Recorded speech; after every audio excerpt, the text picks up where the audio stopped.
কিছু কথা বলবো যে সব বন্ধু অতীতে হস্তমতন করে অতিরিক্ত সেক্স করে লিঙ্গটা চিকন করে ফেলছেন। আগাটা মোটা হয়ে গেছে, গোড়াটা চিকন হয়ে গেছে, লিঙ্গ কেঁচুর মতন নরম শক্ত হচ্ছে না, সেক্স করবার পাচ্ছেন না, সহবাসে দুর্বল, সহবাস করতেই পারেন না, সামান্য উত্তেজনায় বীর্য বাইর হয়ে যায়। ওইসব বন্ধুদের জন্য আজকে খুব কার্যকরী একটা গাছ নিয়ে হাজির হয়েছি।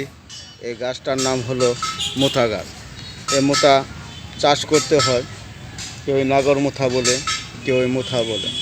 মুথা খুবই উত্তচক ভেষজ, মুথা খুব সুঘ্রাণযুক্ত হয়। এটা একটা লেবু বাগান। এই লেবু বাগানে কিছু মুথা চাষ করা আছে।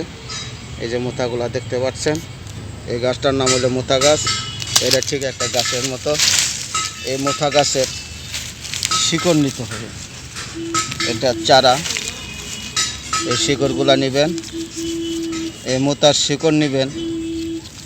এটা চারা মুথা আপনারা বাইনাতি দোকানে কিনতে পারবেন। এই মুথা নেবেন 50 গ্রাম। এই মুথার সাথে লোহা চূর্ণ নেবেন 10 গ্রাম এবং লবঙ্গ নেবেন 20 গ্রাম।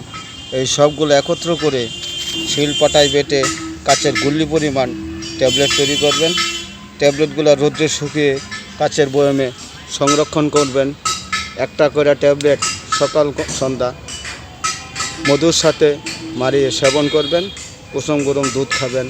এভাবে যদি আপনারা নিয়মিত খেতে পারেন তাহলে আপনাদের যাবতীয় যৌন সমস্যার সমাধান হবে।